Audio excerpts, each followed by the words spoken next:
Yeah. Out in the yard where the grass grows wild, CiottiFPV's goggles locked, grinning like a child. Teddy spaghetti's, fur flies, and jet wash dreams. Yeah. Chasing small whoops like a dog possessed fiend. Eyes on a neon blur, hard in the chase. Big fuzz and prop spin, all tangled in place. Yeah. Four-legged rebel with a rotor stir tail in the circus of the sky. They never fail. CiottiFPV, Teddy spaghetti, dynamic duo kings, barking at the breeze, throttling at top speed, they zooming through hoops, flipping in style. That schnauzer's got throttle and a 2D smile. Yeah, yeah, yeah. Ciotti's on sticks, Teddy's on paws. Side by side, legends breaking all the laws. Through the kitchen, over couch scale terrain. Backyard mayhem in their flight domain. No ground too sacred, no loop too tight. Fuzz, fuel, fury ignites the night. When pilot and pup lock eyes on the prize, every whoop they conquer is a fresh cut surprise. Yeah. Yo, Ciotti behind the sticks, Teddy's leading the pack. Prop guard missiles unleashed, never looking back. No leash, no map, just freestyle mic. They on the dog drone streets every day and night. Said whoops, hitting low, gotta nail the dive. Teddy push throttle up, feel the beast come alive. I see the neon arc, got the sticks locked in. Teddy, yeah. Let's rip this loop, ride the roar of the wind. Teddy, yep. Yeah, CiottiFPV, Teddy spaghetti, dynamic duo kings, barking at the breeze, throttling at top speed, zooming through hoops, flipping in style. That schnauzer's got throttle and a 2D smile. Teddy spaghetti. Barking at the breeze, rolling at top speed, things zooming through hoops, flipping in style. That schnauzer's got throttle and a 2D smile. Yeah, when you hear that bar cut the rotor hum, you know Ciotti and Teddy's mission's just begun. FPVs, fur-faced legends, legends singing loud. Yeah, Teddy spaghetti and CiottiFPV, always proud. Yeah.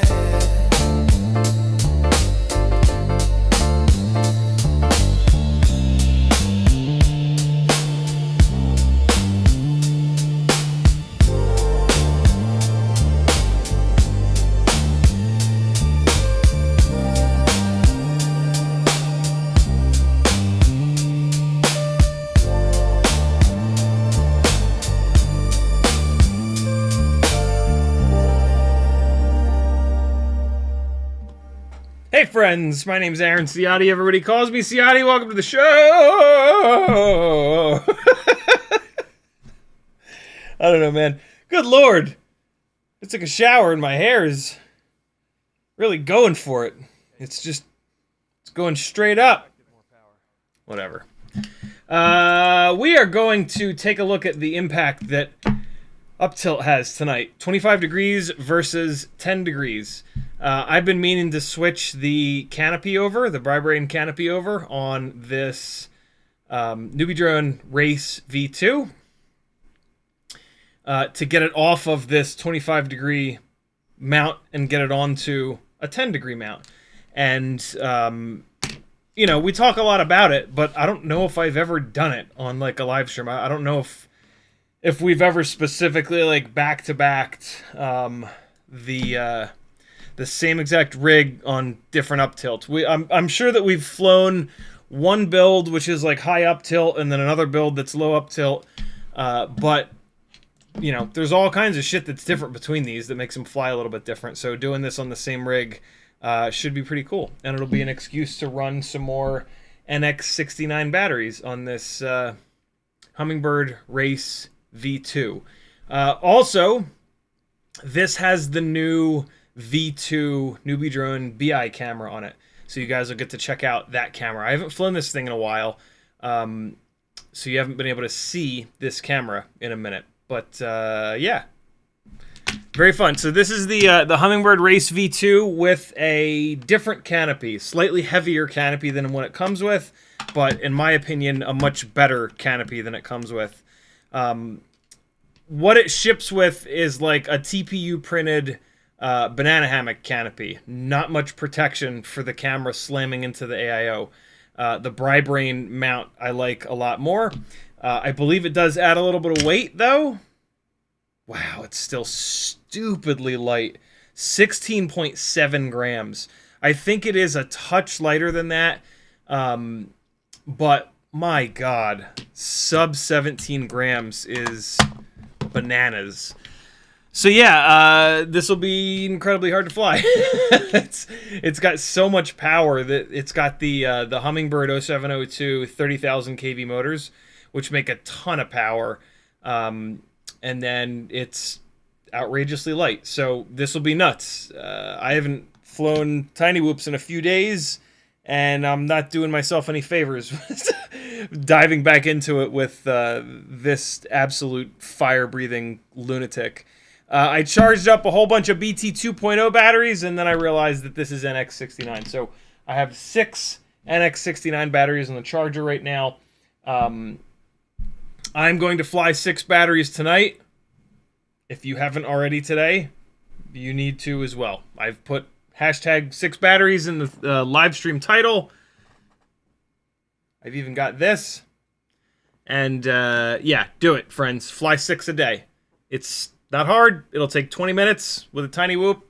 And tomorrow you will thank yesterday you / right now you for doing that, because you'll have fun doing it and you'll be a little bit of a better pilot tomorrow. So do the thing. Do the hard things. In the chat, Frank Nicholas was first. Timavo was next. Spaceman Spiff, FPJV. Matthew Wegner, Bob Noxious, Cole FPV, Capital C, P Money, Uriel, Dronezin, Blitz FPV, Nyafu, McShaky, Uriel, Whoopfox, Britta's Baked Beans, Cole FPV. What's up, everybody? Brandon flew 4 batteries on the 5-inch and 2 on the wing. Does that count? It certainly does. Hey, Brandon, I've got the ability to pull Discord audio into these live streams now. Do you have any interest in helping teach everyone how to read Blackbox logs? I would love to log something and then call you on Discord if you have a way of getting clean audio into Discord. And then I'll pull it up in Blackbox Explorer, and you can kind of like walk me through it. Like I already have Mark Spatz's presets in there, but yeah, I don't like know which preset to use. I don't know what I'm looking for. I have like if somebody that's good at Blackbox is a 100, I'm at like a 10%. Like I can look at Blackbox stuff, and sometimes I can see where a problem is, but like that's it. I'm a total dummy when it comes to Blackbox, which has kind of been on purpose. But yeah, I think it's time, and I think some people need to, not need to, but I think some people really want to have more Blackbox knowledge. So Brandon, any interest in that? If so, which one of my live streams is the best for you? Which day / time slot is the best for you? It wouldn't be the whole live stream. Like I had Kevin Sumner on the whole live stream Monday, which was super cool. It wouldn't be the whole thing. It would maybe just be like a half an hour or so. If you don't want to do it, that's totally cool. I 100% get it. But yeah, if you're interested, I think that'd be fun.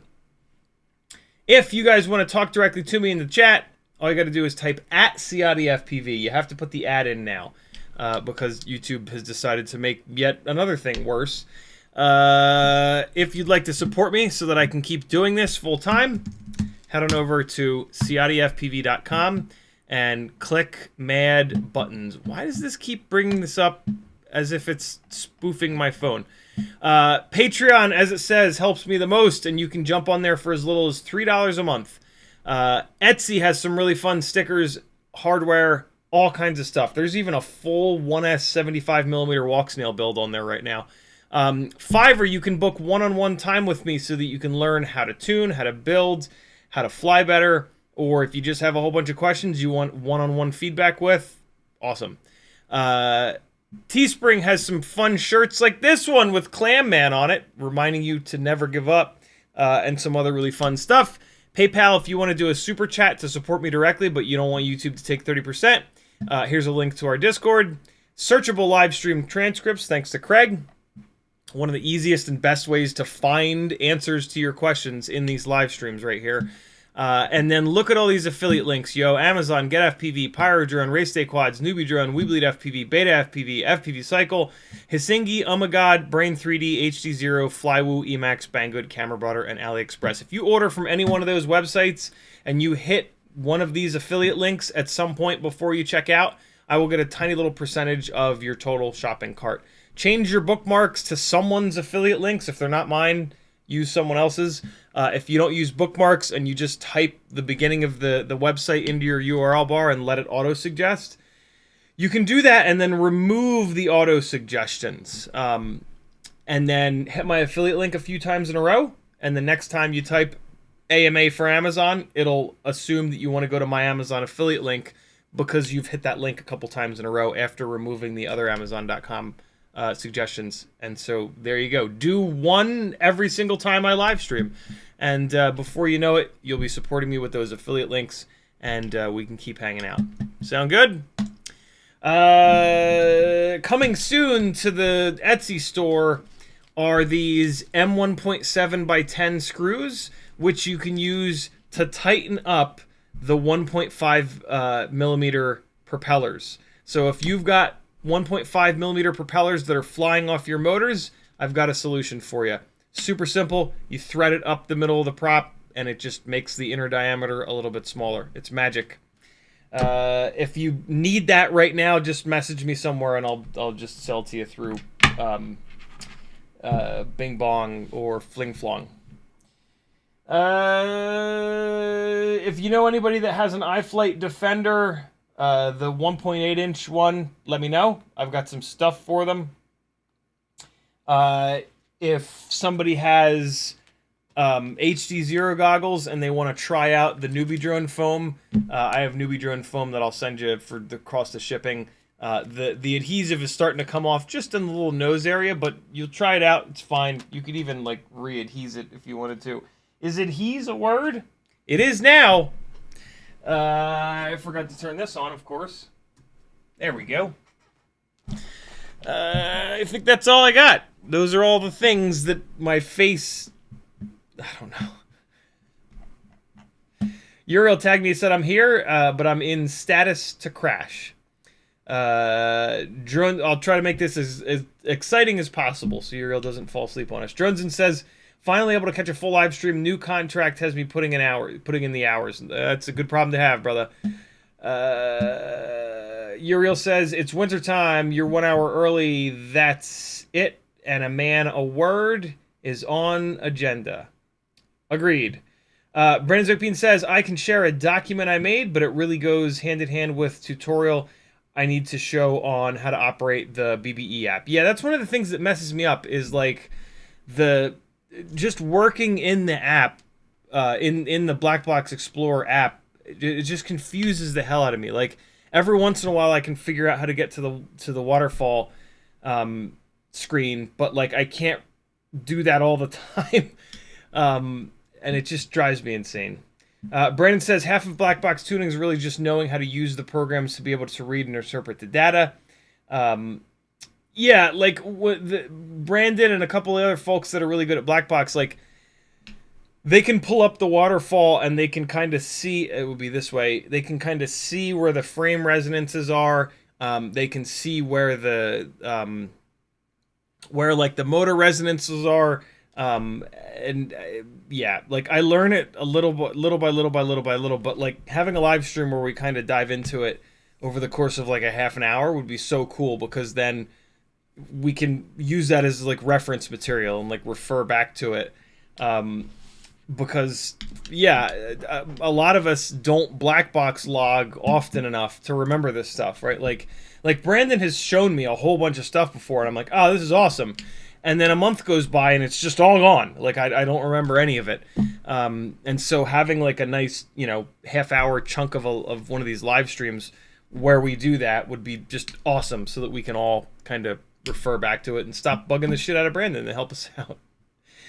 Brandon does offer black box tuning services. It's $1 a minute, which is extremely reasonable. So if you want somebody that knows what they're doing to get your rigs flying better, there you go. You can talk to him over on my Discord, or that's probably the easiest way. Yafu says, what's a good 2S 75mm motor? It depends. I haven't done much research into that specific size. Also, any point in doing 1.4 and 1.8 inch? No. No point. It depends on what the all-up weight of the build is going to be. For a 2S 75mm, which is a 1.6 inch prop build, you could get away with like an 802, like this guy here that needs a new camera that I was going to do a Caddx Ant on, but I forgot about this stupid camera plug, and so now I'm not. I don't know what camera I'm going to swap this over to, but this is a 1.6 inch 2S analog, nice lightweight build, and this is on the tinywhoop 0802 19,000 kV hex motors that are 1.5 millimeter motor shaft, and it's great, super lightweight, plenty of power, awesome. I have another super similar, kind of identical build that's on those GEP RC 1002 25,000 kV motors that makes more power and has more runtime, but it's not quite as lightweight. So if it's an analog build, either of those motor sizes are going to work. On a digital build, dragging around an extra 6, 7, 8 grams of weight, you're going to skip the 802s. You're going to go straight to 1002, maybe even 1102. The BetaFPV 1102 14 or 15,000s are going to be awesome. There's a ton of 1002s. You could do either like a 14 or 15,000 kV 1002, or you could go up to like an 18 or 19,000 kV 1002 and then motor limit it down to like 85% or 80% if you want the potential for a little bit more power. So yeah, any of those motors will work. Brandon says, I can probably find some time to do tutorial videos where I work with sample black box log files that I've laying around, or set up a drone of mine from scratch and do Mark Spat style content. Not a bad idea. That works too. That'd be absolutely amazing. Cole FPV says, adhere is a word. Yes. Life Behind Bars says, CiottiFPV is a veritable cornucopia of Whoop knowledge. Thank you, sir. You're certainly welcome, brother. Brandon Zipkin says, would you want to share logs with me, and then I show the software and what I look for in order to come up with a tuning strategy live on Discord and on stream? Yeah, that'd be great. That'd be awesome. I can even through Discord, there's no reason that... So Kevin and I did audio only on Discord, but there's no reason for me not to just drag Discord over onto the main monitor and then share the monitor. So you could, yeah, you could do it right there. Or you can walk me through it if everybody wants to see it through the eyes of a 7-year-old. Either or, whatever's going to be easier. You know, yeah, whatever's easier.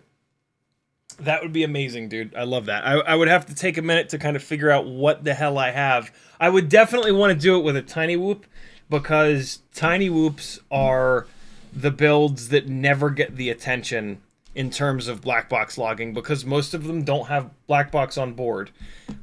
So I would have to find one of these that actually does have Blackbox and then log it. But I'm sure that I have a BetaFPV build floating around somewhere that does have Blackbox that I could take a log with, and yeah, that would be super cool. Quad66 is like one of the only folks that's done a bunch of Blackbox logging on Whoops and figured out some of the things about Whoops that are specifically different, and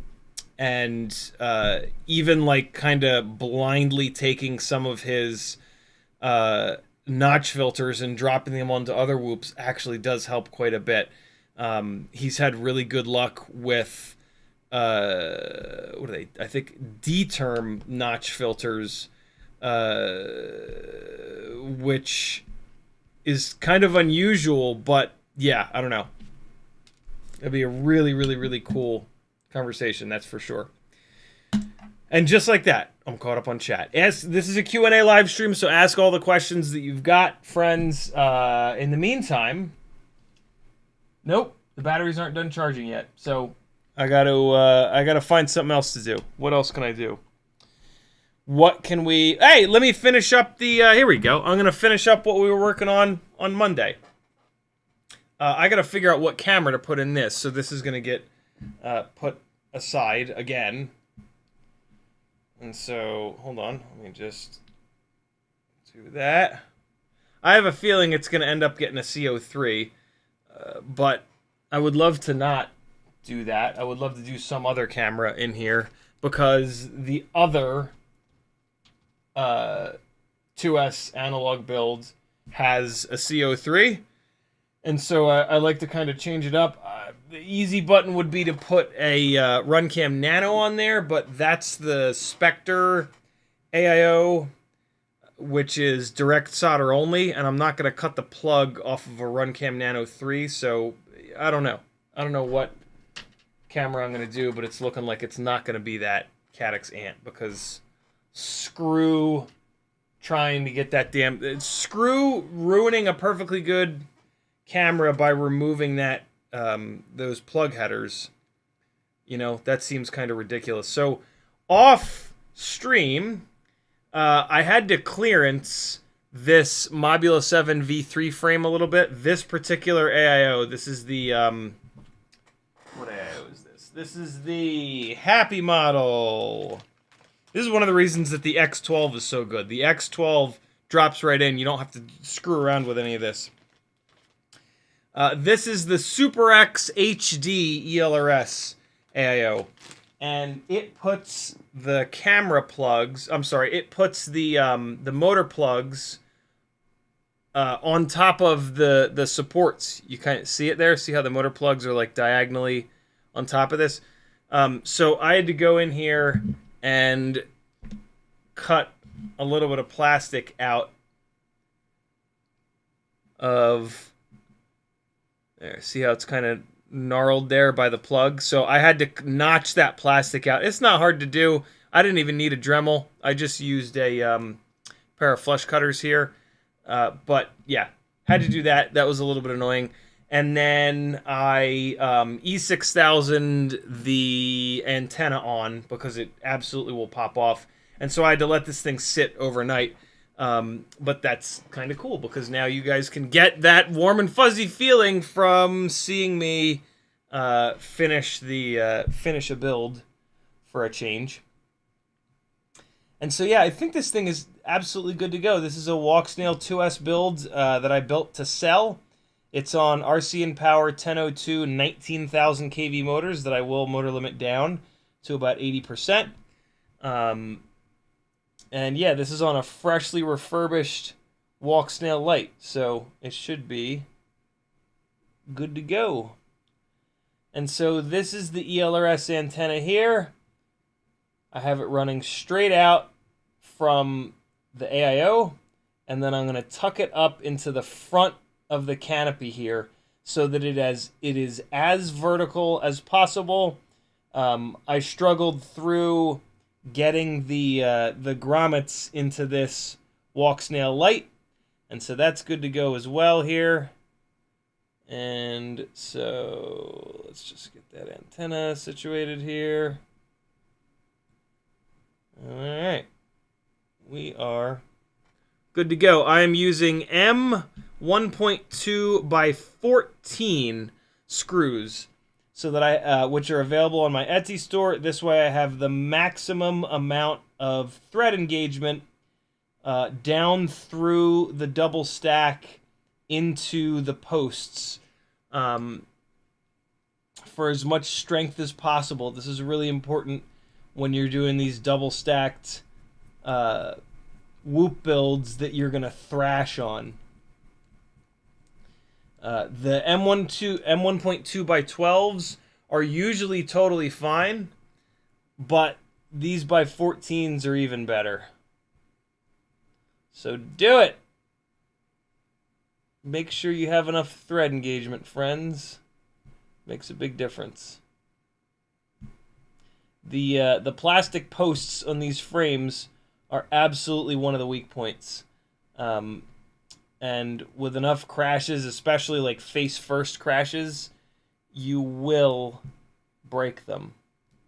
What you'll do is you'll rip them off. So by running these longer screws, you're going to engage more of those threads, which is going to keep them from stripping and or the screws from ripping out. You can also, if you're having problems with that, what you can do is drill a hole in the bottom plastic down here and run hardware that's so long that it punches all the way through the bottom. You won't rip that flat bottom part out of there. You'll only rip the little tube out. That's something that I've done before and had really, really, really good luck with. One of the things I love about the newbie drone frames is they're actually threaded all the way through because they have the tube on the top and on the bottom, which is really nice. You don't have to screw around with it. But yeah, on these Mobula 7 V3 frames, you would need to drill a little hole in the bottom there to let the screw pass through.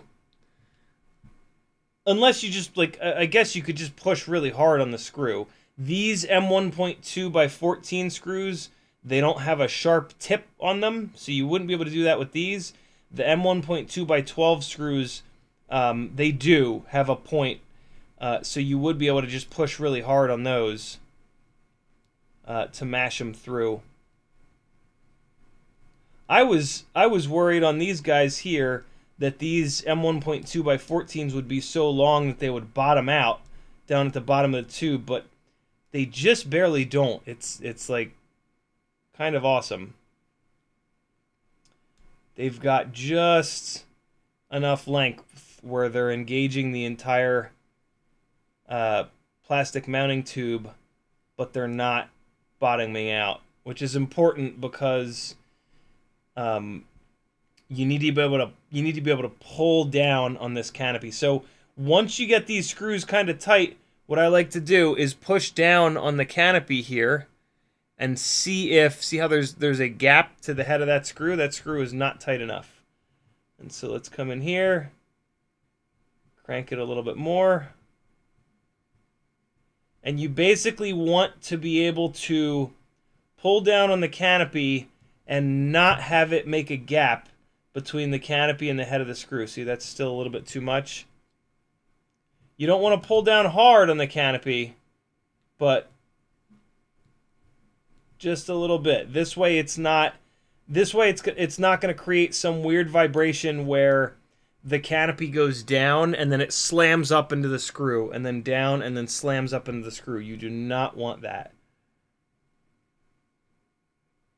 That's looking better. I'm just going to give it a tiny bit more here. And now that should be about perfect. If you pull down really hard, you can do that, but it's not going to shake that violently. And so that front one's looking pretty good. This side one is way too loose.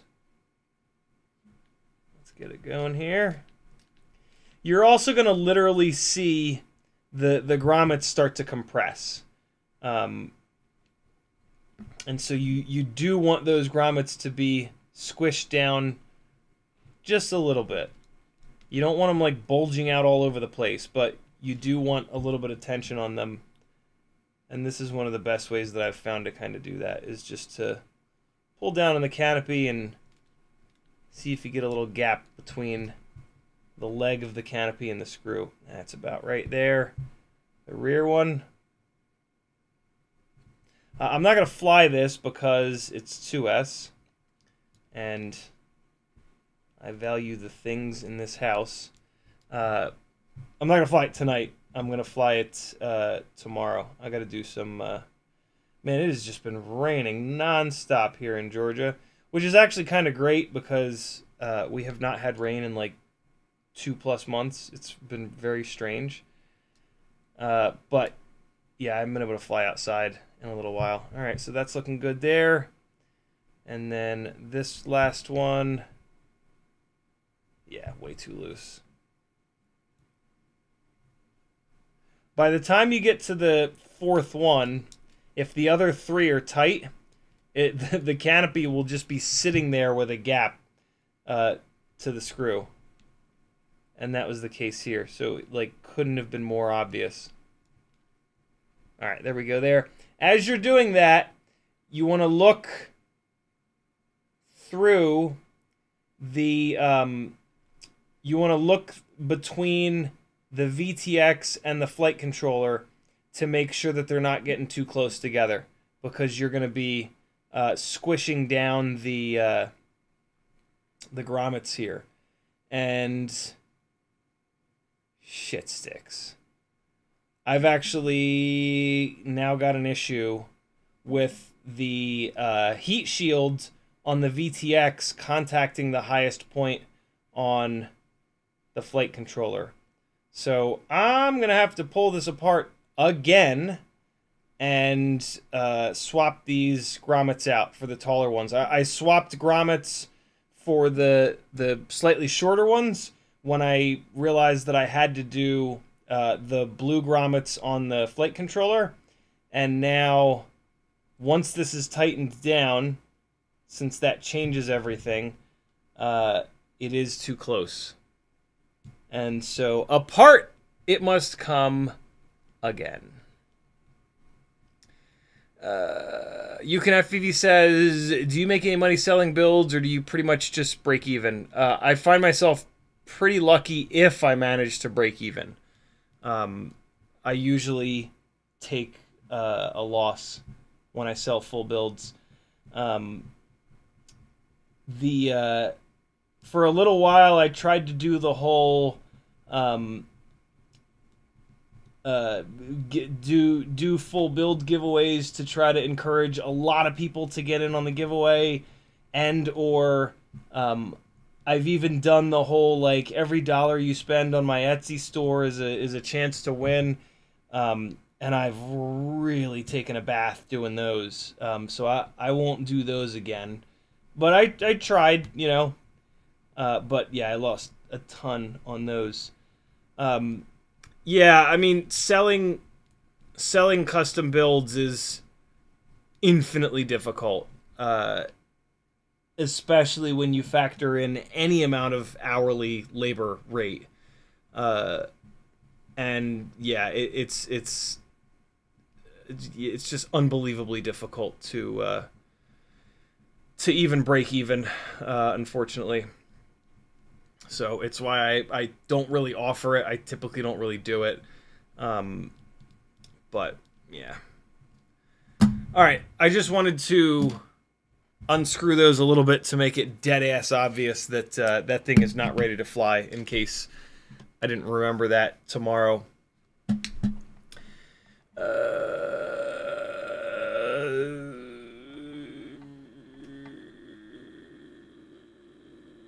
Let me get caught up on chat here.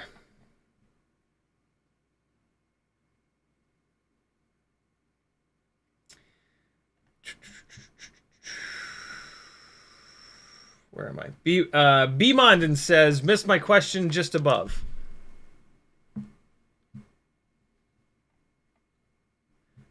You put ... after CiottiFPV, so it didn't light up on orange. CiottiFPV, thinking about running O4 Lites on my 5-inch, maybe with lens mod. Thoughts? DJI Action Cam if I want solid footage.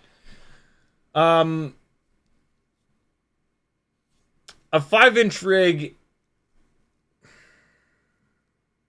doesn't really need the weight savings of an O4 Lite versus O4 Pro. Personally, I would rather do an O4 Pro in there and then just not run an action cam. Mainly because the O4 Lites don't have the best track record with durability. So yeah, that's tough. It's an interesting idea because the O4 Lite has the ability to get really decent flight footage. And you can do race mode for low latency. The range is going to be horrendous if you do that, though. On a 5-inch rig, that's probably not going to be a good idea. I'll be honest. On a 5-inch rig, I would rather just do like a Vista. They're everywhere. You can get them cheap. They're bomb-proof. The weight doesn't matter. And then if you want good... the DVR is totally decent. And then if you want proper HD, you run a camera up on top. That's kind of the direction that I'm going. I've now that I've been flying the 5-inch rigs a little bit more, I've been kind of grappling with that. Like, I have 2 analog 5-inch rigs, which is kind of silly. I'm just gonna have one. One of them is gonna, and then I have no, that's the analog cinematic dead cat arm. I had 2 analog 5-inch rigs and a Vista 5-inch rig.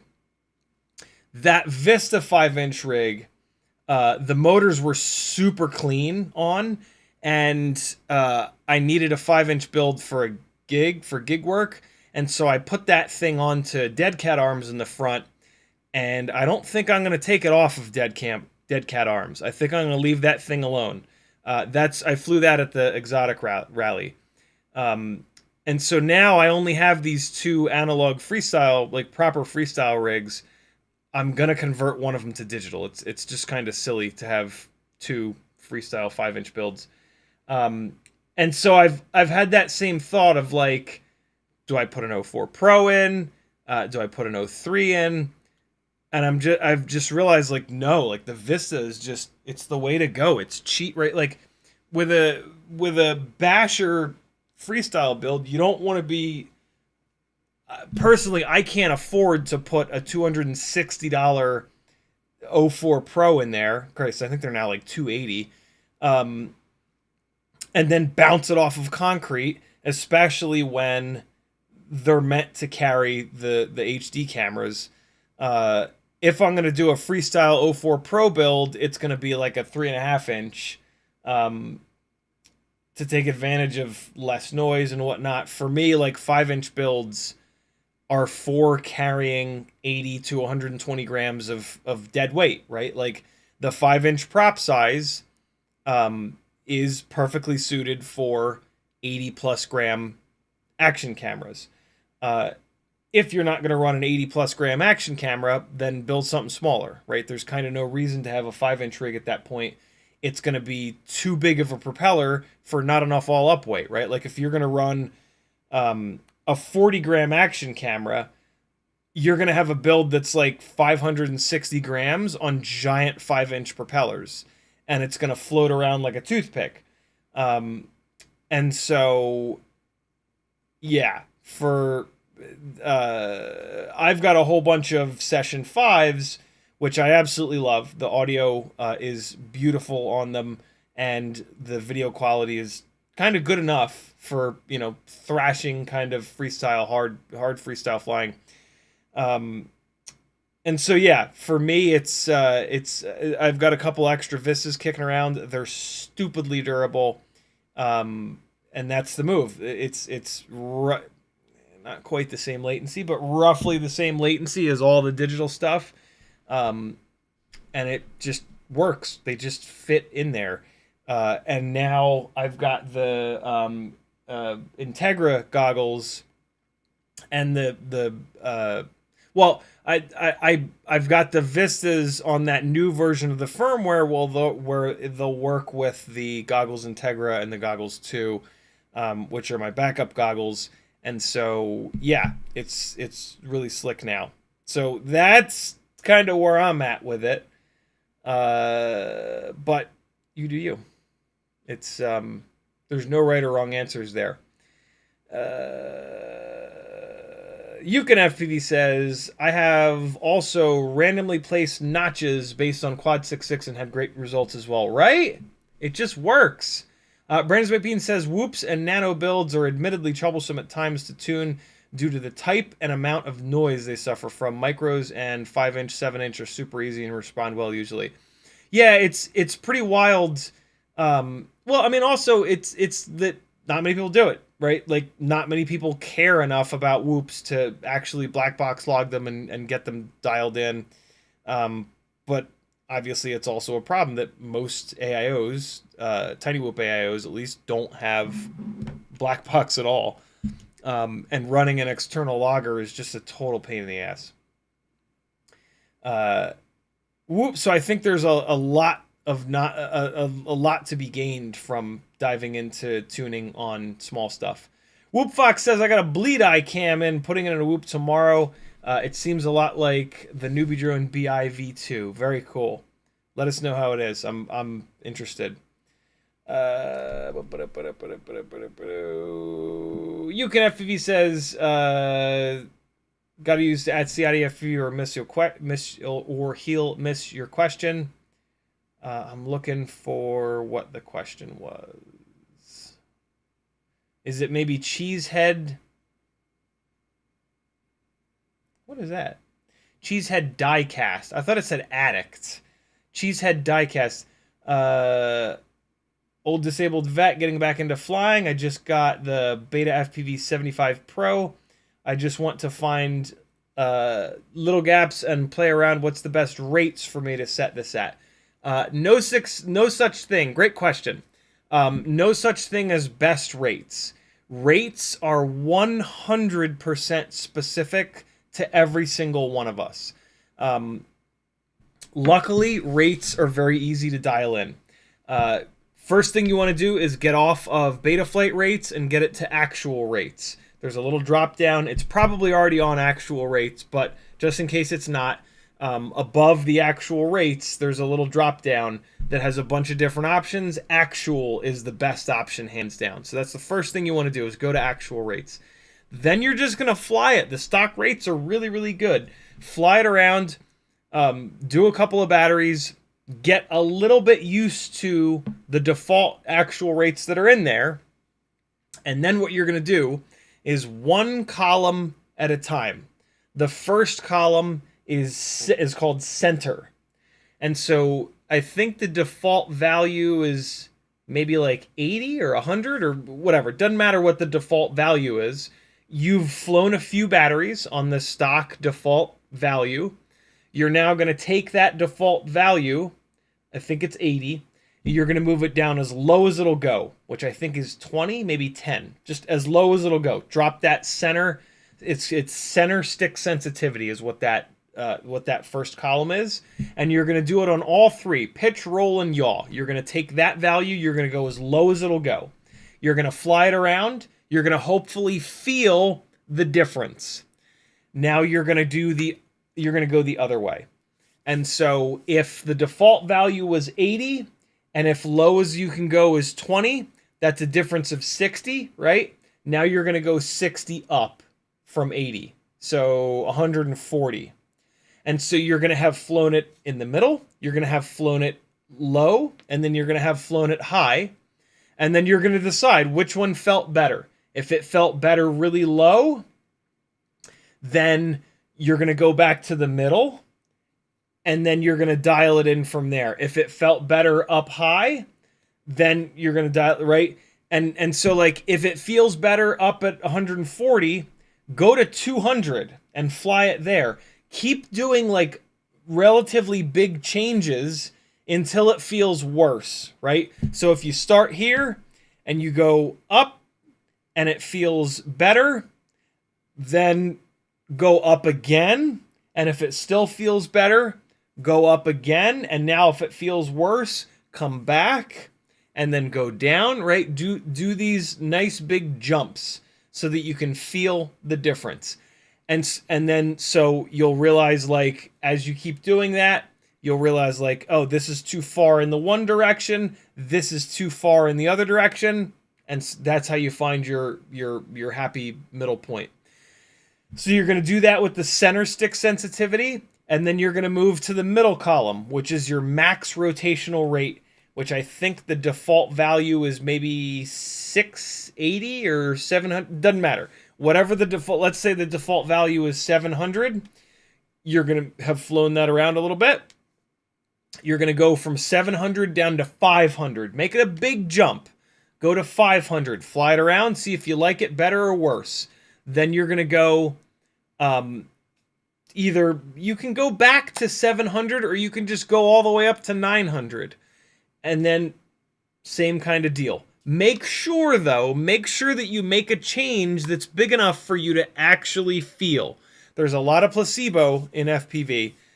And so if you go from the default 700, let's say it is, to 500, and if there's a little bit of a doubt in your mind and you're like, I don't know if I think I can maybe feel the difference, but I'm not totally sure, go to like 300. Like, make a massive change so that you absolutely feel the difference.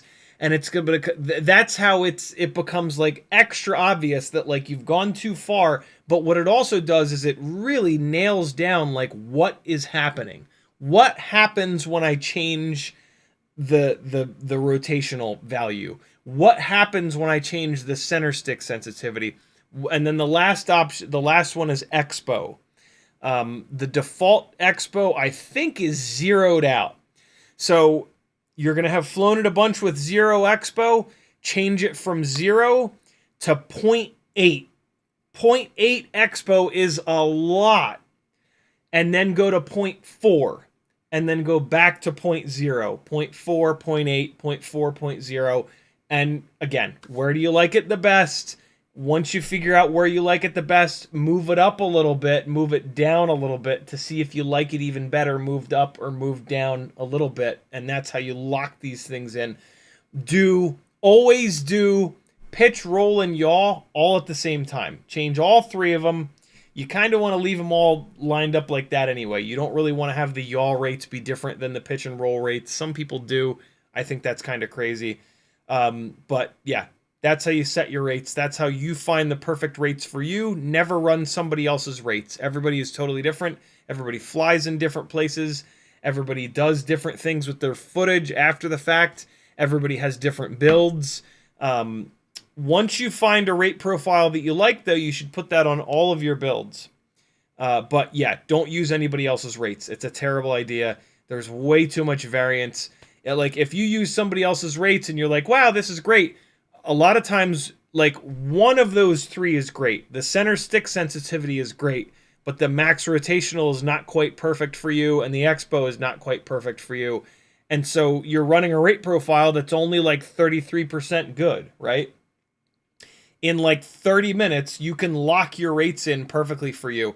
One of the things that's really slick is that you can change rates in the OSD in the quad.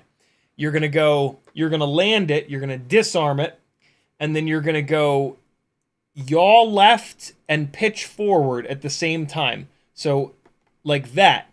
And that's going to bring up the quad's on-screen display while it's on the ground. You can go to profile, scroll down to rates, and then you can literally change the rates right there while the thing is sitting on the ground. So you can fly for 30 seconds, go into the menu. On this right stick is where you're going to navigate through the menu. So you're going to like go down to profile. Come on, man.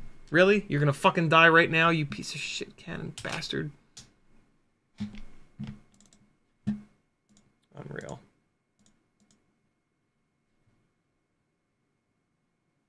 Come on, you heap of shit.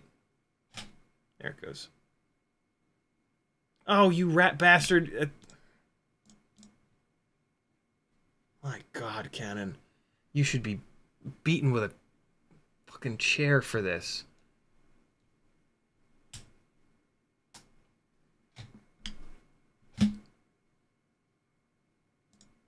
Dude, come on.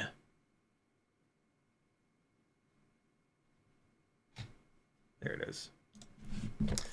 So you're going to navigate down to profile. You're going to push to the right to go into the profile menu. You're going to go down, down, down, down, down, down to rates. Go right to go into the rates. The other thing that you can do is you can set up individual rate profiles. You can have 3 different rate profiles. And so you could, and those are also changeable more quickly in that menu.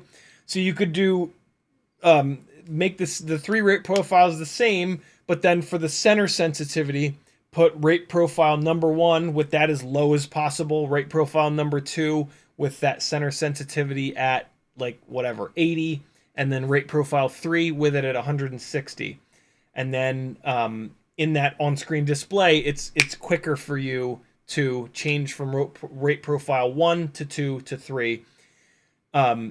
That's a better idea. It takes a little bit more time to do that, and you have to do it in Betaflight, but that's actually a better idea because you want the shortest amount of time between trying one, then the next, then the other, so that you can actually remember what things were like a minute ago. So that's really the way to do it. You fly it one way, you land, stick input, profile, down, down, down, down, down, and then rate profile is right there, and it'll be on rate profile 1. You push to the right, it'll go to rate profile 2. You got to remember this, though.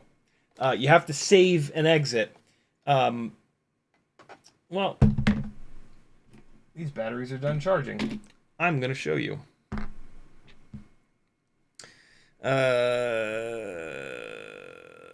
So.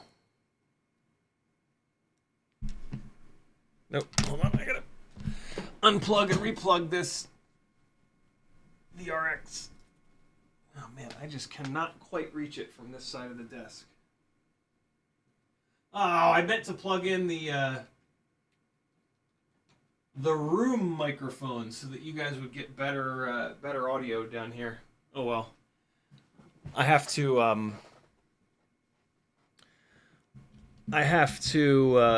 plug it in before I launch OBS for some strange reason.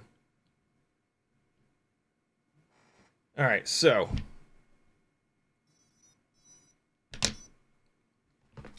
you're going to go left stick left and right stick forward. Oh, it helps if I turn the transmitter on. I'm going to cycle the power on this because ELRS takes forever to bind when you power these on in the order that I just powered these on. Nope, no, I'm not. So right stick forward, left stick left. All right, this is not the normal menu. This is this weird CAC firmware. This is the normal menu that you're going to see. So I'm going right stick up and down, right stick up and down. So profile, and then there it is. See, rate profile 1, rate profile 2. And now all you got to do is go left stick to the right, and that gets you to the save and exit. And then you're going to go right stick to the right on this save and exit. And that's going to lock in that rate profile 2. The left stick, left and right, goes between these. Well, it goes to the save and exit. You're doing most of your navigation here with the right stick. So yeah, you can change your rate profile to rate profile 2 and then go. I'm not going to do that. I'm going to bring it back to rate profile 1. But yeah, and that's a super quick, and then you take back off and you've got the different rates on there. So really that would kind of be the best way to do that, because it's going to make it quicker. And if you're sitting in that menu changing those individual numbers, you know, a minute, 2 minutes are going to go by that you're dicking around with it, and then you've forgotten a little bit of like how it felt flying, and that's what we're trying to avoid.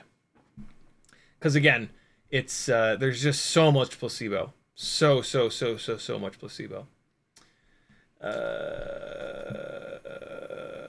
You can have PV set. Oh no, we got that.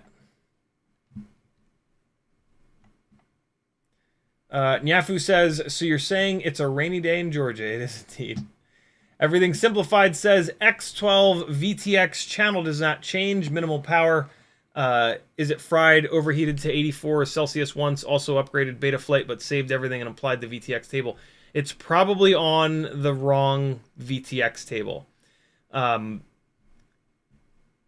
That is a super common thing with Happy Model AIOs, is like the tip-off is that you upgraded Betaflight. So yeah, start Googling X12 VTx tables. There are different versions of the X12 that use slightly different VTx tables.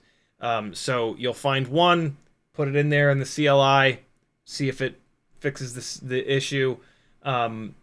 The other thing that it could be is this super annoying little thing that's buried in the menu. X12, when you first go in here, it's going to look like this. You're going to go to Features. You're going to go to VTX. And then... Oh, this doesn't even have it. There's going to be, down here below Pit, there's going to be, I think it's Status. And you're going to hit right stick to the right in Status. And then there's, in that next menu that pops up, there's something that you can change between free and race. It should be on free. Make sure it's not on race. It sounds like it's stuck in pit mode.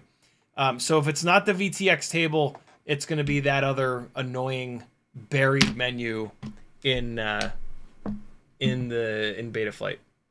In the OSD, I should say. Brainswiping says, one time the Emu Flight dev wanted me to try his personal rates to see if I liked them. He thought they were pretty good. I literally got vertigo from them. That lasted 24 hours. Oh my god. Hashtag find your own. Yeah. Finding your own rates is extremely important. And it is one of the best ways for you to be able to fly confidently and have a good time. Atreides is in the house. What's up, brother? He says, we're thinking about doing a 1S competition. How fast can you get a 1S 3D printed drone?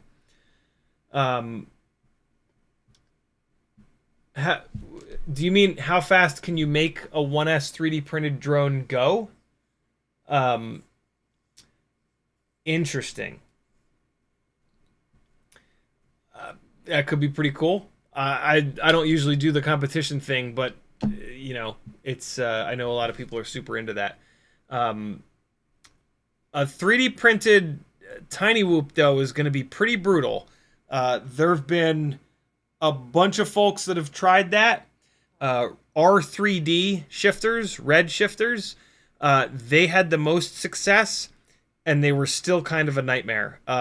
It's just incredibly difficult. I don't think that 3D printing is the right way to make a tinywhoop frame, and I've pissed away a lot of time trying to get those red shifters setups to work.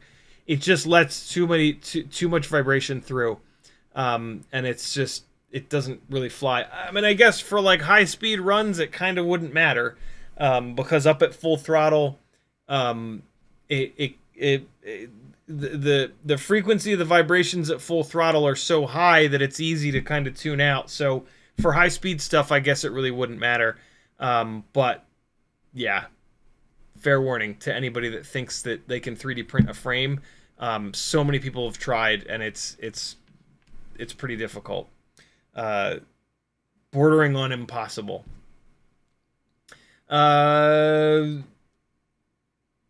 CiottiFPV loves the CAC. Sure. I'm not gonna read that YouTube name for obvious reasons. All right. So I'm caught up on chat again, so let's start flying a little bit here. I've got 6 fresh NX69 batteries on the charger. At the moment, this is 16.7 grams, I think I said. This is the Hummingbird Race V2 with the BI V2. Different canopy. This is a Bri-Brain 25-degree uptilt canopy at the moment. The only other change I made is to put the HQ 1.2 by 0.9 by 3 propellers on this, the HQ ultralights. For a racing build like this 25-degree up tilt mount actually kind of makes sense. But for a small space like the basement here, it's just too much. Like you'll see right now. It's a lot. You know, this thing has tons of power too, and it's extremely lightweight, so it just like hurtles across the room. Atreides says it does not have to be a whoop. Oh, okay. That's even more interesting. That's a really cool idea, man. I probably won't dive into something like that, but I hope that other people do, because that could be super fun. And a lot of people seem to be interested in the how fast can you go thing lately. It's not really my deal, but I'm sure loads of people will have a blast doing that. All right. Let's see how long the battery in this transmitter will last. It's at 6.8 volts. So this is the Hummingbird Race. Oh God, V2. I'm immediately used to lower up tilt. So that power loop attempt where I rocketed into the ceiling.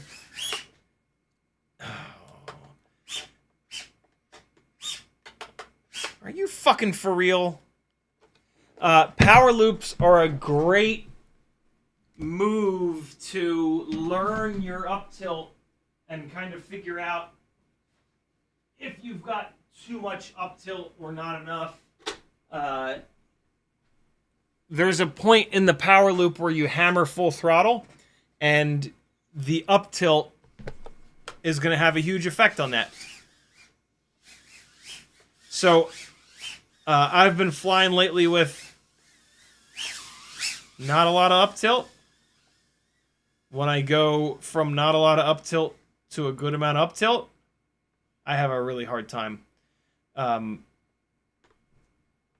Whoa, God. I thought it would kind of stop there. I reversed this fan today from... I reversed the rotation of this fan.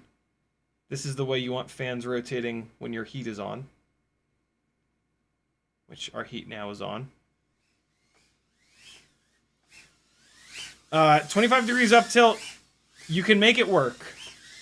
You gotta kind of fly out of the bottom of your...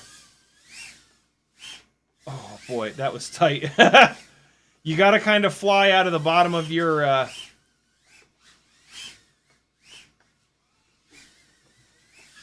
of your view. I don't know what word to use there.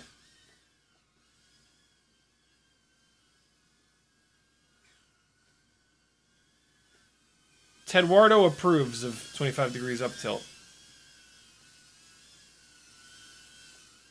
Ah! I've only done that twice!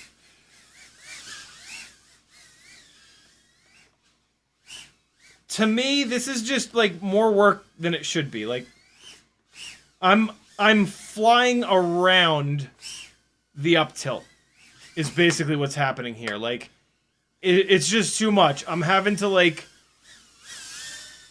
I mean, you could absolutely get used to it. Oh, no, don't fall down behind there. Yes.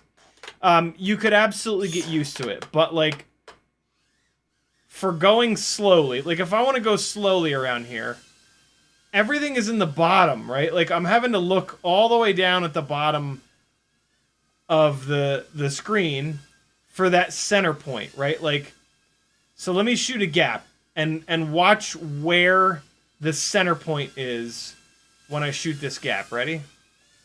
I should have just went under this goddamn dog's legs again. See that? See when I go into that gate, the center of my screen is all the way down in the bottom. Right? If I go through it fast, yeah, okay. But this is a small room, and I don't want to be going that fast. Speaking of how fast you go, up tilt is a great way, changing up tilt is a great way to speed yourself up or slow yourself down. If you want to fly slower, run lower up tilt. It will naturally make you fly slower. This thing at 25 degrees of up tilt makes me fly really fast, and then I end up just like in the corner of the room, in the corner of the room, in the corner of the room, because it's just charging across the room so fast that, yeah, it makes it literally more difficult for me to fly. That coupled with the fact that it's going to make your... So here's one of the other things. You want to try to fly as many different builds on similar uptilts as possible.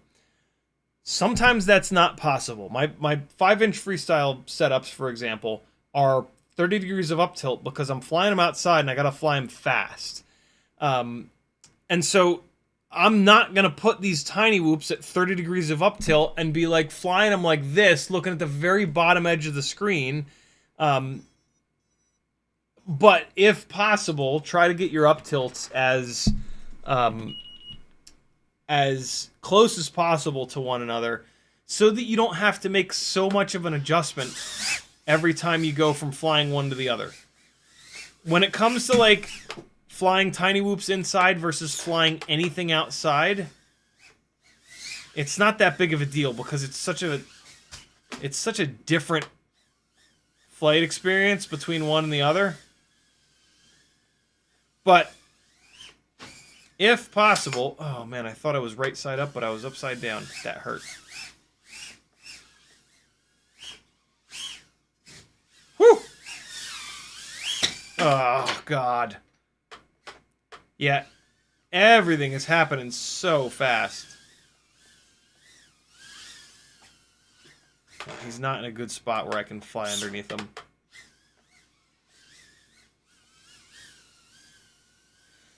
This flight experience is kind of out of control with this much uptilt. Especially because I'm trying to fly this thing freestyle. I'm not trying to race. If I was trying to race, this would be a whole different conversation. But for freestyle, it's just a bit much. Teddy, get it out of there. Get it out of there for me. Nope. He just walks away. Again, you can get used to anything, but in a small space like this, it just doesn't make an awful lot of sense in my...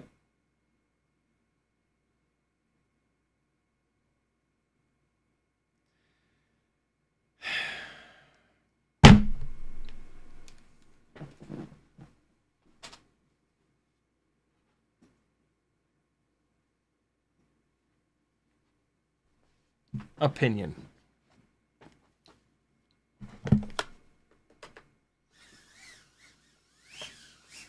Woo! Ooh. Hey! Easy!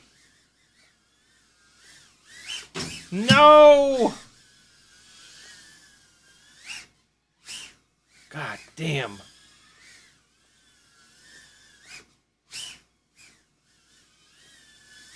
Nope. Jesus. It's like I'm dating again. Rejection after rejection. Ah! Yeah, there it is. Oh. Oh, stop it. No, no. Oh, no, no. No! Don't go in the corner. No.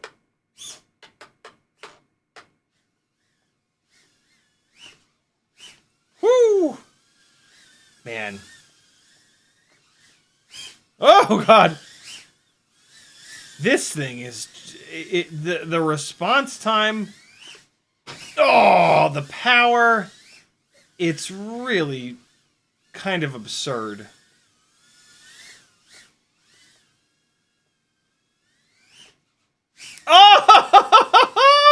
Oh, God. Even Teddy was impressed at that one. Damn. All right, one more battery with the 25-degree mount.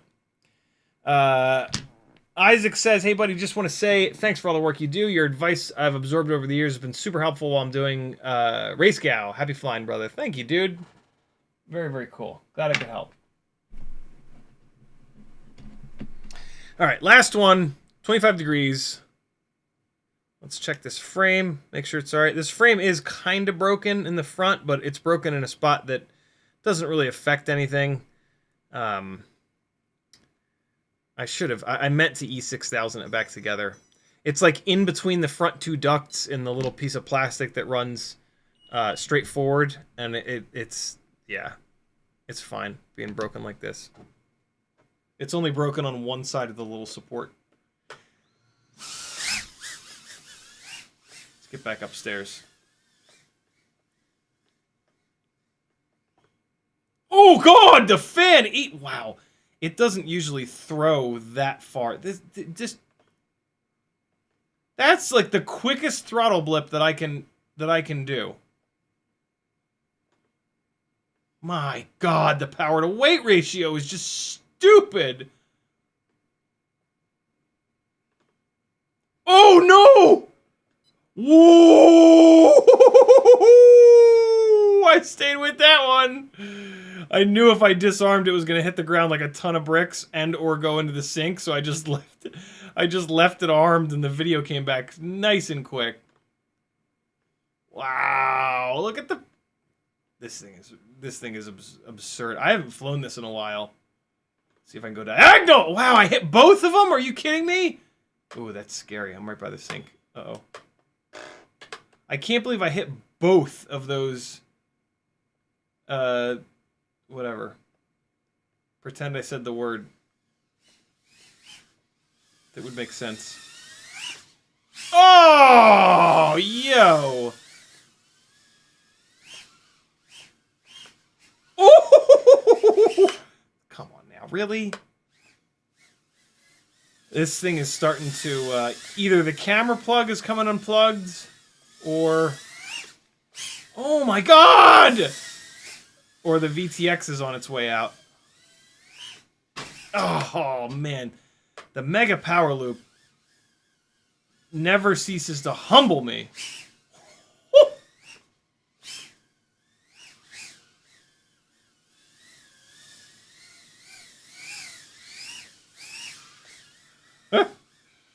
Oh! No, no! Yes. Oh, no! I know it's the VTX because the... Well, maybe the OSD is just being a bastard. Uh-oh. That's never a good sign. Oh, no! Oh, no! Alright, it's unplugged now. Hopefully it comes back to life. Let's see. Yeah! Let me check the camera plug. Yeah. The camera's just coming unplugged. That's weird, man. The OSD is kind of glitchy. And so the OSD just happened to be glitching out at the same time that the camera lost video. Ooh! Oh, God!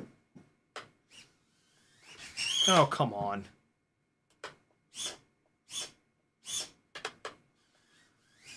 Jesus Christ. So this is the Newbie Drone Lite AF frame, which is which has very thin little ducts. And so it's, even though it's super lightweight, it's a little slidey. I keep kind of expecting this thing to slow down. And it's not, because I've been flying a lot of the V3, the Newbie Drone V3 frame, with the much taller ducts, which slows down in the corners a lot more. So yeah, I can feel myself sliding into things quite a bit with this. So there you go. That's 25 degrees up tilt. It's nuts. It's real total chaos. The crashes are hard. There's no ducts in view, which is kind of nice. We're about to have a bunch of a bunch of duct in view here when we switch over to a 10-degree mount. But who cares, right? It's analog video. It looks like anus anyway. 10 degrees is pretty extreme. I think that 15 degrees is the right number. I mean, it's kind of close enough. 10, 15. 20 also works. 25 starts to get towards like racing territory, where in a small space like this, you're just like the whole battery. You're just blasting forward. So let's get this mount out of here. I'm not going to put this on the overhead camera. It's me removing a couple of screws. And see what the difference is. These are Brain mounts. I do offer 3D printing services over on my Etsy. You are paying for the filament and my time and the wear and tear on the machine. You can send me a file and I'll print it, or I do have some that are like ready to go. Ooh. Yikes. What I should do is put a drop of E6000 on this camera plug, and then it wouldn't come unplugged like it has been anymore. But I always forget to after the stream. I'm usually really hungry after the live streams, so I'll shut everything down real quick, and then I'll go make some food. And then by the time I'm done eating and I come back here, a lot of times I forget what I meant to do or what I talked about. And then I'll do another live stream and I'll be like, what the hell? So yeah, that's my excuse. What's your excuse? What's the quote from Full Metal Jacket? Is it Fat Man? What's your excuse? Fat Man? I forget. Man, it's been a long time since I watched that movie. I used to think that movie was the coolest thing ever, back when I was all militant. Why doesn't this camera want to go through here? The top is a little tight there. Get in there, you fucker. Striker says 5-inch pricing is insane nowadays, but I really want to do it. Why? Have a reason. And really the main reason is to pick up a 80 to 120 gram payload, in my opinion. That's the right reason to do a 5-inch build. One of my friends who lives near me, were comparable skill levels. He won the Rampage freestyle competition, so now I'm really motivated to do 5-inch now. Very cool. Very cool. All right. That is in there. I've got fingerprints all over the lens. I'll take care of that in a second. Some of my mounts do even have like specific things done to them that like the regular ones from Thingiverse won't. A bunch of people have been super generous with their 3D modeling skills and knowledge. And have done some really cool stuff to some of these mounts. And so, yeah, and in a bunch of cases, you're not just getting like a mount that was downloaded from Thingiverse. You're getting a mount that was downloaded from Thingiverse that I realized something it could be done better with, and then I begged, borrowed, and stole other people's time to improve the mount. So, yeah, there you go. Support me. Let me 3D print some shit for you. And, fucker. And I'll keep on live streaming so that we can keep learning together and all that fun stuff. That screw, there it is. Got it. Getting these screws through the holes in these TPU mounts is a motherfucker sometimes. Get in there, you idiot. God damn it. Just in general, working with M1.2 hardware sucks a bag of dicks. Okay, let me try to put all 3 of these screws into just the TPU, and then I will screw them down. Or not, or it'll fight me. I also can't see what the hell I'm doing because I'm going blind in my old age, which is really annoying. I've now not only... I mean, I'll always have the Yocto headset, but I've been wearing these a lot, which are basically just like readers. They're like 2x magnification. But what's actually kind of cool is they have these horrible little LEDs in the corners. But yeah, I have to wear it, like, even if I usually just put the Yocto on and get the 3.5x magnification. But even when I don't do that, I'm ending up wearing these a lot of the time, which is kind of okay, because every once in a while turning those little LEDs on is absolutely fantastic. But yeah, I just can't fucking focus up close anymore. It really... I don't look old. I certainly feel old. This is something that makes me really, really, really legitimately feel like I'm falling apart. Mainly because, like, I've had 2020 better than 2020 vision my entire life. And so this is such like an obvious, and like, you know, it all the time, all day long, I'll have to look at something that's close and I won't be able to fucking read it or see it. And it's just like, oh, what the hell is happening? This is bullshit. I don't like it. I don't want it.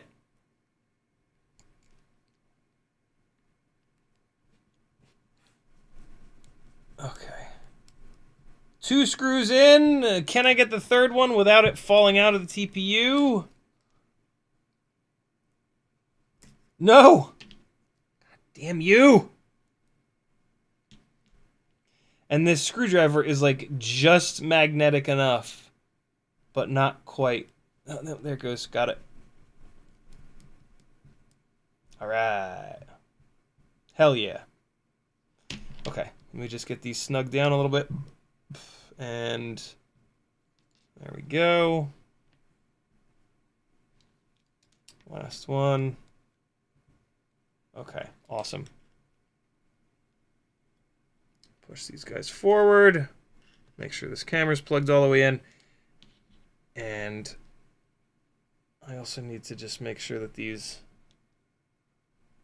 camera wires are not being pulled on, because the newbie the BI V2 camera has noticeably shorter camera wires on it. They're bordering on being a little bit too short. I could make them a little bit longer by resoldering them, but they are like just barely long enough. All right, so that should be fine. Yeah, they're not pulling on the camera or anything like that. Okay, so we are now at about 10 degrees of uptilt. I think this mount is maybe a little bit heavier too, just for the sake of argument. Let's throw it back on the scale. Nope, 16.7. So same weight, but much, much, much less uptilt. As you will see the second that I plug this in, because there's going to be a bunch of duct in view. It's black duct, which is the best kind of duct, but still. I am... Oh my god, there is motor hub in view.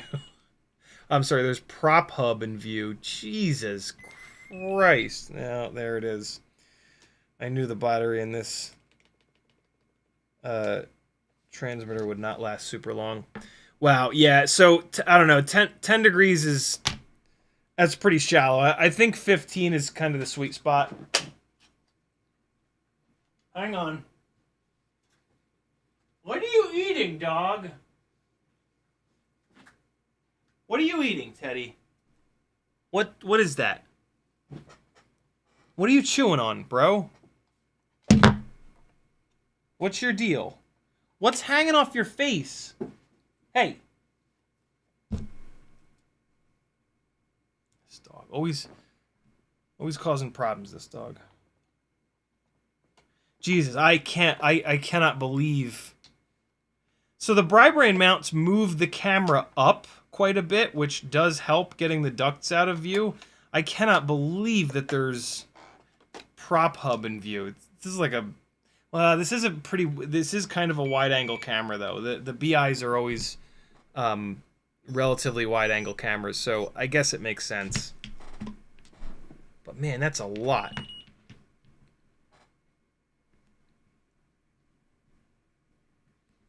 All right, so let's just get this mount straightened out here.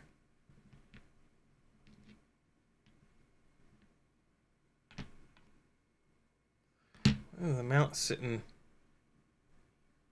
a little crooked here.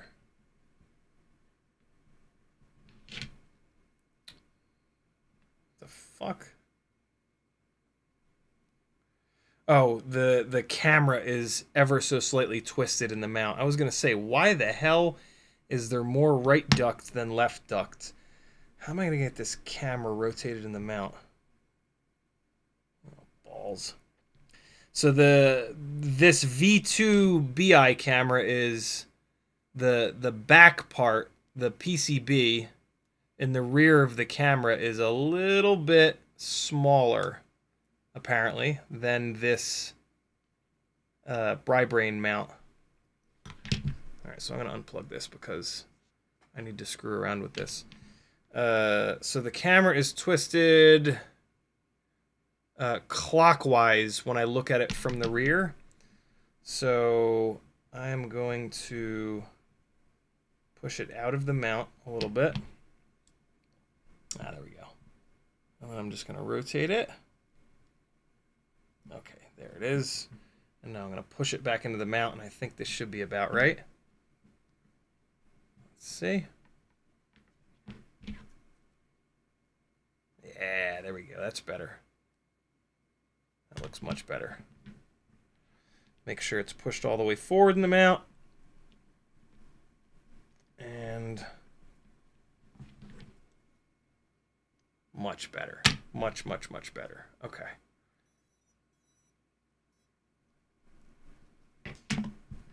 Yeah, there we go. Both prop hubs. That's what we want to see. Unbelievable. That is, that's a lot of duct, man. That's a lot of duck in view. Too much duck in view. Let's try it anyway. 10 degrees up tilt. Wowee. Okay. So there is going to be quite an adjustment period here. See how much slower I'm flying though? Like, I'm not doing that on purpose. It just naturally makes you fly much slower. It makes it feel like it has more power though, because it is flatter. And so more of the thrust is going straight down. That is one of the biggest things that you need to adjust to. Is that it actually hurts your ability to fly at the same elevation. But you fly a lot slower, which helps shooting tight gaps.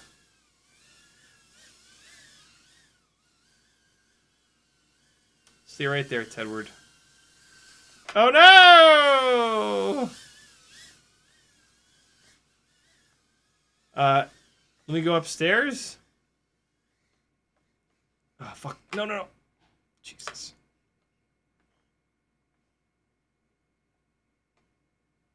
Oh! Oh, God! Hold on. Alright, I was moving the transmitter around in my lap. Oh! Don't fall in the sink. Oh, my God. Oh, no! Oh! That was the dishes rack right there. Oh, boy. The sink might be emptied, so it might have been fine. man, it feels so much different. I'm trying to sort of quantify how it feels different, but it's tough. It also changes the relationship of cross-coordinating the sticks. The relationship between yaw and roll changes a little bit.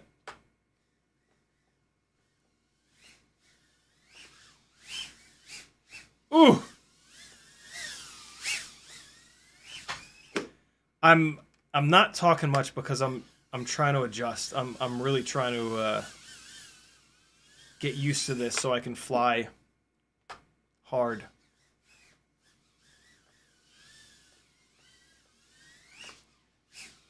It actually makes power loops a lot easier because, well, not easier. They just kind of feel more natural in a way. Like, you look up. Oh, Jesus. You look up, hammer it. And it kind of like, you don't have to look back. A lot of people blip the throttle sort of too early on power loops. Because they don't want to, they want to blip the throttle while they're still like looking upwards rather than when they're looking behind them. And with low up tilt like this, you don't have to look up very far before you blast the throttle to give yourself that rearward momentum. So yeah, it's weird. For most people, low up tilt make power loops easier. And I think they do the same thing with Matty flips. Let me do a couple Matty flips here to see what's what. Motors are starting to get a little upset on first arm. Fuck! God damn, this thing makes so much power. Yeah, so less up tilt helps with not generating enough rearward momentum. One of the biggest problems, alternatively, one of the biggest problem with Matty flips is that you go through. Fuck. You go through. I can't even do it. Hold on. You go through, you wait too long, and then it's like that. You basically just do a front flip and then stop. With less up tilt, Jesus Christ. With less up tilt, you really get a lot of rearward momentum at the end of the Matty flip. Ah!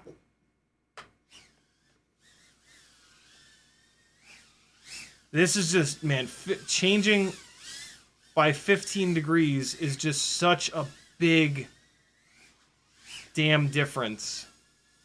And like I said, I think 10 degrees is a little too low. Really good for this kind of stuff, though.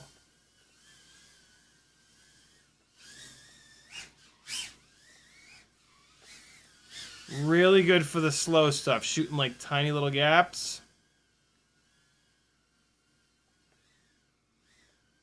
Things like that, low up tilt's going to be God for, because you can go slowly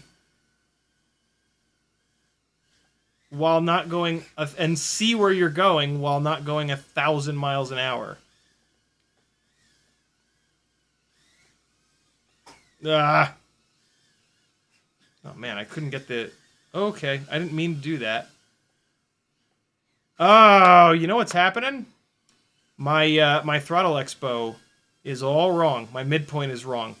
So normal cruising with this low up tilt, 33, 32, 32. Watch this.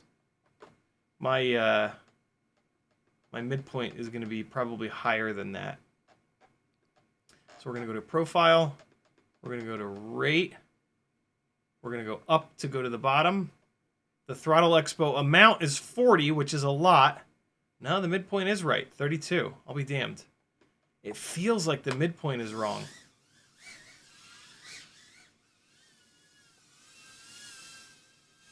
$31, $32. Yeah, I'll be damned.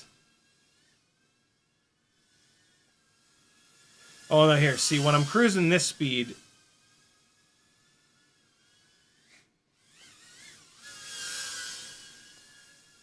the midpoint is up like 34, but then it's moving. You know, I think I just might have too much throttle expo. Hold on. Let's turn it down a little bit. 40 is a lot. 40 really flattens the curve out. And makes it so that you only get the benefit in a really narrow range. Let's try 30. Jesus.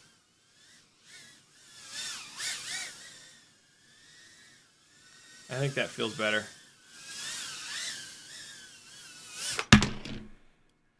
Whew! Damn, 10 degrees. This is flat. This makes it very obvious that on my other stuff I've been flying 15 degrees. On the Mobula 6 canopy with the Runcam Nano 3,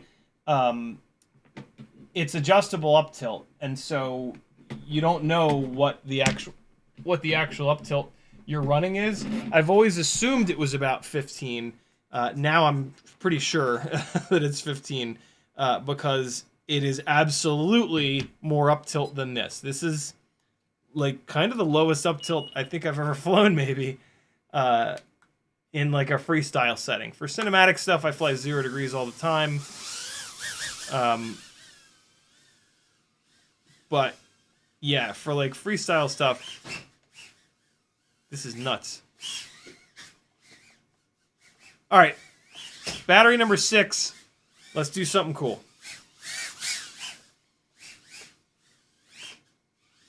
Oh my god. Oh my god. No, no, no. Please don't kill me. I cannot believe... Still haven't gotten out of it. I cannot believe I survived that. This is too much. This rig actually felt more controllable at 25 degrees because it spills more of the thrust rearwards and less of the thrust downwards.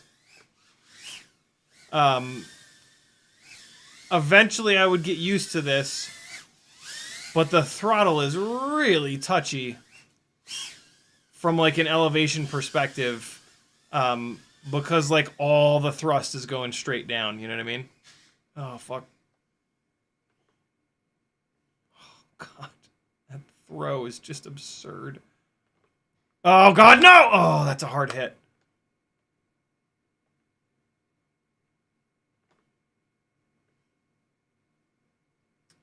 Yeah, this is a mega adjustment. Oh, God.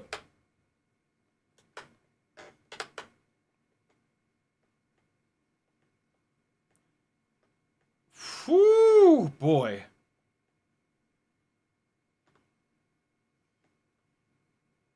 Starting to adjust. It also changes... Wow! It also changes how much throttle you need at the bottom of a drop. You basically need less throttle at the bottom of a dive, because again, you're going to be more flat. More of the thrust is going to be going down. And so yeah, you'll need a smaller throttle blip comparatively. You won't get as much of a forward throw, though.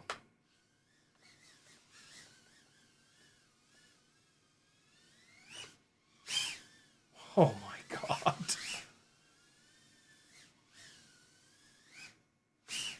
god. Still managed to fuck up a Matty flip.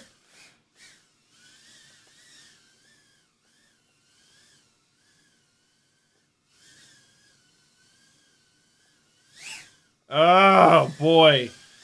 Hard to fly on 10 degrees. this rig, this is not a good rig for low up tilt.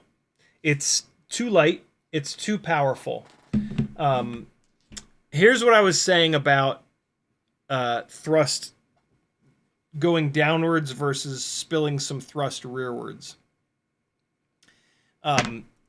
With a 10-degree up tilt mount, this is a dead hover. This is me cruising. I'm only going to cruise with like a little bit of forward tilt because there's so low up tilt, right? So when I'm flying around like this, so much of this thrust is going down. And this is lightweight and super powerful, so it just rockets up and down. With a 25-degree mount, instead of cruising around like this, it's going to cruise around like this. And so a bunch more of this thrust is going to go rearwards, and less of the thrust is going to go downwards. So it's going to make the elevation control a lot easier, just by having more up tilt, which is I've always noticed that when I've changed up tilt, but it's never smacked me in the face so much as it just did. That was really, really, really cool, actually. The right front motor is acting up a little bit. Are the solder joints starting to die? Nah, they look okay. Which sucks, because that means it's a FET that's starting to go. But, wow. That is something else entirely. I'm shocked at how difficult this specific rig is to fly on 10 degrees. I have so many other builds that are at 15 degrees and they feel really good. This thing at 10 degrees, it's just every single like fraction of a millimeter on that throttle stick. It's just jumping up, jumping up, jumping up. So yeah, but this is a hardcore race build. This is like the last build that you would want on a 10-degree up tilt mount. I'm probably going to move this back to the other camera mount. I like this a lot better at 25 degrees. That is kind of hysterical. I absolutely did not expect that. But it makes a lot of sense, right? It's a race build. Run it at high up tilt. For me, 25 degrees is a lot of up tilt. For racers, 25 degrees is low up tilt. Those guys are like 40 degrees, 50 degrees, 60 degrees. And that's what this thing is meant for. So that's, that's a pretty cool sort of conclusion that I did not expect to come to tonight. If the build has mega power to weight ratio, you might not want low up tilt. Unless, like, maybe if you were going to fly this outside, if you were going to fly this outside, this would be fun set up like this. Because outside you're throwing it up over trees a lot, right? And it's going to do that really well with this. It's going to go skyrocketing upwards. Although outside you're going to want to put the nose down to cover more ground. And so when you put the nose down, you're going to be looking straight at the dirt. So maybe actually not. That's pretty cool. I love when I do a test and like I'm pretty sure I know the way it's going to go and it goes differently. That's what I'm kind of learning the most, which is awesome because after 10 years of doing this, I don't learn a ton. I reinforce a lot of stuff that I've learned once and then, tried again, but yeah. Striker says, you hit the nail on the head. 3 inches fun, but I have a Hero 11 Mini laying around doing nothing right now. And it's not like digital is an option anymore because of fascism. That's me saying that. Whoopfox says, is your printer a single color or multi? Single color. Capital C says, I've started to write repairs on thin painter's tape, attaching them to my drones. That's a really good idea. So I don't lose so much valuable hobby time trying to remember what I need to repair. Yeah, man, that's a really, really, really good idea. Whoopfox says multicolor canopy would be sweet. The way that these canopies print from the bottom up, it wouldn't be nearly as cool as the way like a GoPro canopy typically prints left to right for multicolor. UCanFPD says, I've been really happy keeping everything at 20 degrees inside and outside. That's a really good idea, man. 20 degrees is close enough to where, yeah, that's... if I was going to put everything at one up tilt, it would be 20. So yeah, that's a great idea. Stricker says, how do you build a 5-inch as durable as possible? There's not, like, you have to live with it for a while, because every different frame, every different build is going to break different stuff. The way that you have a durable build is that you pay attention when shit breaks. And when something breaks, you try to figure out how to make that better. You don't just fix it and send it. You look at it, you think about it, you change it, and then you pay attention to if it lasts longer or if it breaks in the same spot. And then over the course of a couple of months and a lot of crashes, it'll become more and more and more durable. Also, you want to use a frame that matches the all-up weight that you're shooting for.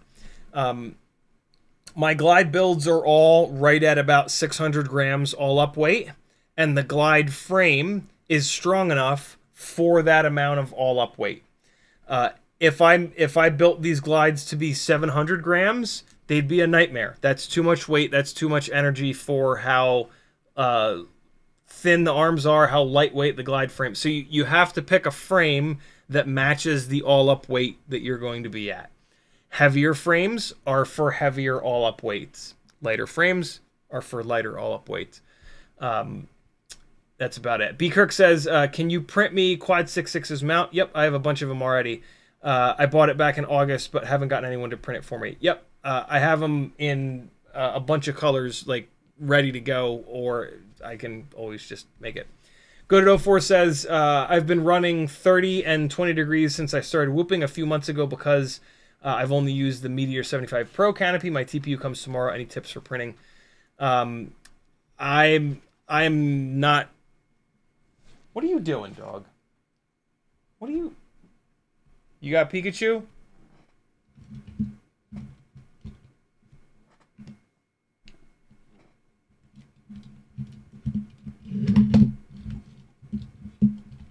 You got him, buddy?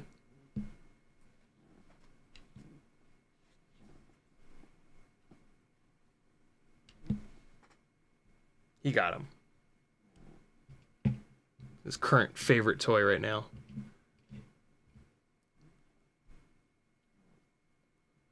Yeah, little doggy. Look at that little face. You look like a painting sometimes.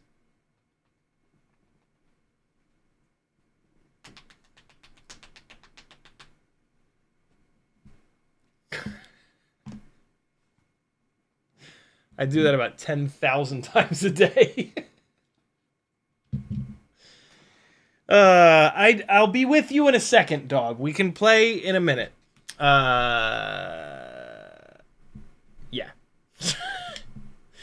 30 degrees, 20 degrees. Yeah. For small spaces, I think 15 degrees might be the money. 20 degrees is going to be much better for being able to be slow, but then also go fast as well. 25 degrees, you know, if you want to go fast, that's a good middle ground. 30 degrees on a tiny whoop is going to be rough, unless you're racing. The Until the Terrible's in the house, and just like that, 11:53. Look at me. We're going to do a less than 2 hour live stream. Hey, also, I have turned off monetization on this particular live stream.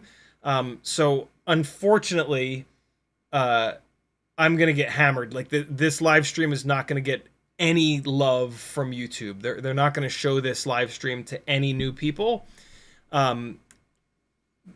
Maybe that doesn't matter. YouTube is playing an absolute ridiculous amount of ads nowadays, and I don't make any money from YouTube other than super chats. The pay-per-view model is a nightmare. You have to get like 1 million views a week to make any remote decent money. It's like less than a tenth of a penny per view, basically. So I'm going to try not monetizing a bunch of these streams in a row, because it should be, they're still going to play ads, unbelievably. But there should be a lot less ads. If all of a sudden these live streams start getting like shit views, I'm kind of going to have to go back. Again, basically how it works is that if you don't monetize, you don't get any help from the algorithm. They won't show this live stream to any new people. But maybe that doesn't matter. So we'll see. I'm doing a little bit of experiment. It's extortion, but there's nothing I can do about it. So I'll try this for a couple streams and we'll see. Let me know if you notice a drastic difference in how many commercials there are. There should be. Mike1CO with the last comment of the live stream. Twitch would not be better. FPV people do not hang out on Twitch. Mike1CO says, is it possible to get 3 minutes flight time with the Hummingbird V4? I just flew 6 batteries on the Hummingbird V4. Oh, the Hummingbird V4.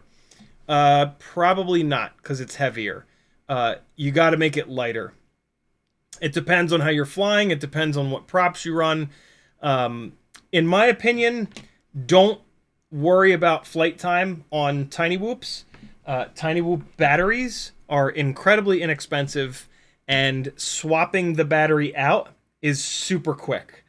And so for me, like, you know, just if your tinywhoop is getting more than 2 minutes of runtime, you're doing awesome. Buy more batteries and just swap them in and out, and just don't get obsessed with runtime. Obsess over flight characteristics and durability and stuff like that. Yeah. I flew 6 batteries on this tonight, and it got almost 3 minutes per battery, but this thing is super lightweight. The Hummingbird V4 is significantly heavier, which is why you probably won't get 3 minutes of runtime. But yeah, just don't think about runtime. Just enjoy flying it, and buy a couple extra batteries. Spend an extra $20, you know, buy $20 more batteries, and then just enjoy the fact that you can swap the batteries out so quickly. You know, you're not ripping 2 Velcro straps and struggling with an XT30 or an XT60 that's a little bit too tight. That's what she said. Thanks for hanging, friends. I'll see you guys on Friday. CiottiFPV.com if you like these live streams and would like to see them continue. I am totally crowdfunded. You guys either support me and I keep doing this, or I die. Be good, friends. Here's some more flying at Patrick's. Wait, no. There we go.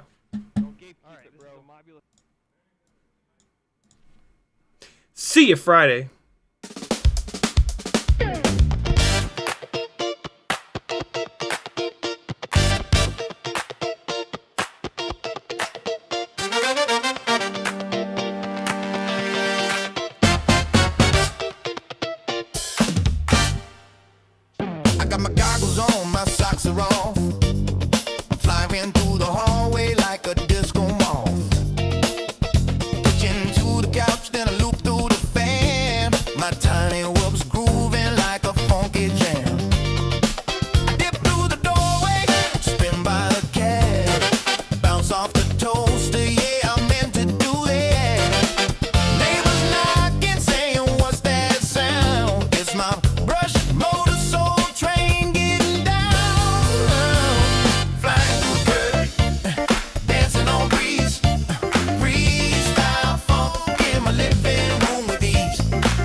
No GPS, no rules, no shame. Just a funky little quad in a soul train frame. You will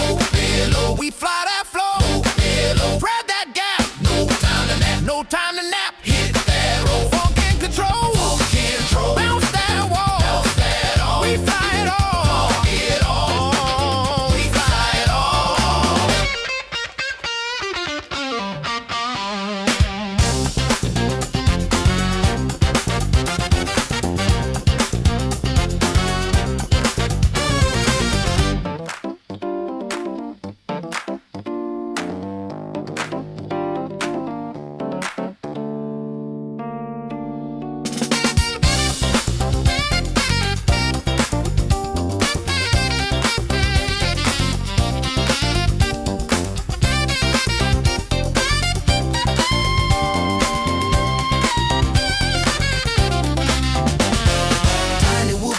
Funky and free, we fly indoors, we fly with glee. Whoop it, loop it, groove it, move it, bounce it, flip it, funk it, rip it, fly that soul, don't lose control. Tiny whoop love gonna make you whole. I thread the needle through the vinyl stacks, bounce off the mirror ball, never looking back. My quad's got soul, it's got style, it's got sass. It dips through the incense like a blast from the past.